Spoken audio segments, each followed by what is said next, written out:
Scott just made the point yesterday. You'll read to be a lot more secure, not just.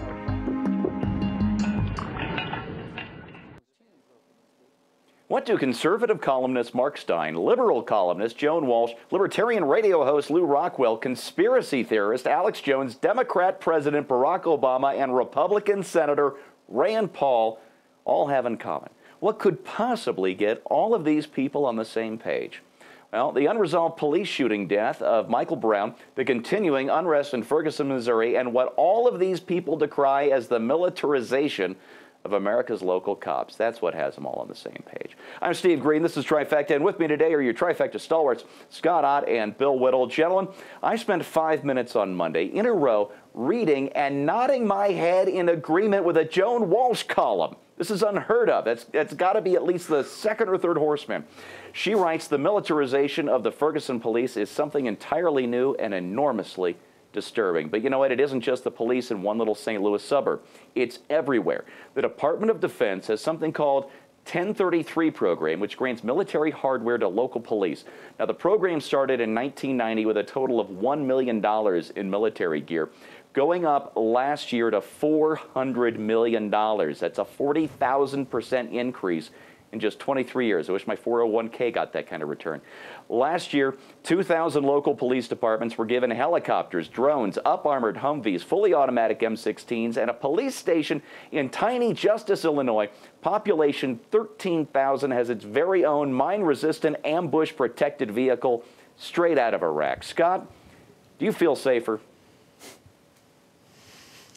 You know, when I was a county commissioner in Pennsylvania, the district attorney would come to us from time to time and ask for some new crime-fighting tool. And every time he did, he would tell us what the current murder count was in our county at that moment. And typically when he came in, he would say, you know, in fact, I just came from a crime scene this afternoon where we got our 22nd murder victim of the year.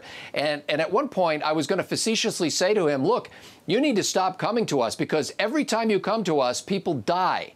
But the reality was there was no way we could say no to his request for additional crime-fighting implements because nobody wants to be soft on crime. Nobody wants to say, I don't want the district attorney, or in the city's case, the police officers, to be deprived of the ability to fight back against criminals who have much better weaponry than they used to have. I don't feel any safer, and especially when I see these things rolled out for so-called crowd control in these situations. My experience with crowd control measures has been that they tend to amplify the tension between the police and the crowd. You bring out military vehicles, you're just itching for a fight. Yeah, I'd rather have the police investigate the crime afterwards than try and stop it with an M1 Abrams. But, you know, more than just the equipment, the military mentality, the mentality of an occupying force, not a police force, is trickling down to your local police department.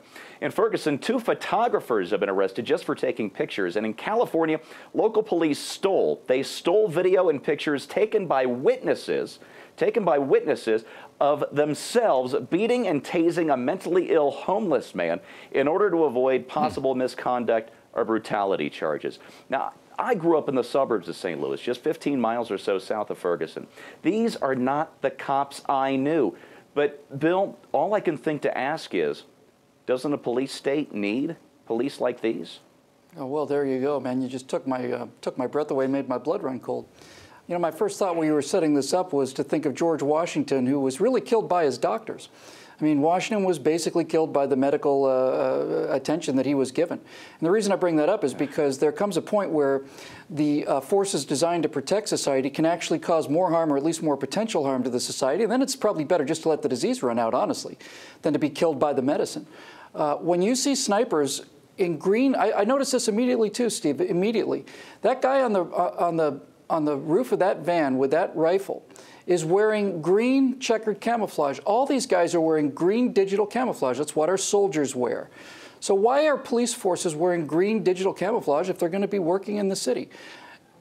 There are, I think, 2 things going on here. First of all, everybody likes toys. I like editing gear. I like airplanes. Everybody wants toys. And so when you get a chance to get new toys, they want the toys. And I know that sounds trivial, but it's not. It's really a large part of it. But I think on a deeper level, too, we have to look at the mentality, as you say. You know, when you run into people who have authority problems and issues with authority, those people should not be policemen. That's why Barney Fife was given an unloaded revolver and one bullet, which he kept in his shirt pocket. Because Andy Griffith, Sheriff Taylor, didn't have an authority problem, but Barney Fife did. And he knew he had to keep that under control. Policemen are supposed to be members of the community who protect the people from crime. And as you say, more and more and more, it's starting to look like the job of the police is to protect the government from the people. And we're seeing this all over the place. LAX policemen, they're meter maids, they're mall cops. They're all camoed out and they're dressed in their operators' hats. All I just want to say in conclusion is, I suspect what's going on psychologically, Steve, is that these guys are trying to absorb the glory of the people who are genuinely revered in our society today, which is our special forces guys. As our military becomes more and more SEAL teams, small, very lethal, very deadly, guys who are in that same line of work want to look like them. But they're not. Those are deployed against bad guys overseas. The police should be dressed in white outfits, shirts and pants, and if you need firepower, you call in the National Guard. There you go. And you know what, folks, whatever you think of the Michael Brown shooting and whatever the facts on the ground actually were, it's clear that the military tactics, equipment, and mindset have taken a local tragedy and helped to turn it into a national embarrassment. Now, left-wing race baiters have played their part too, but they're not the ones with the machine guns and the armored vehicles. Now, Mark Stein reminds us that the thin blue line comes from the very first modern police force, which was established in London in 1829. That's not that long ago. Now, they wore blue, that thin blue line, because red was the color of the British Army, and police founder Sir Robert Peel wanted Londoners to know that police were civilians like them and not an occupying army. And I'd also like to tell you something one of my readers pointed out to me yesterday, that our police are so well armed and so heavy-handed now that even law and order conservatives are growing frightened of them. We're in uncharted waters here, very dangerous waters, and we and our police have got to find our way back before it's too late. For Bill Whittle and Scott Ott, I'm Steve Green.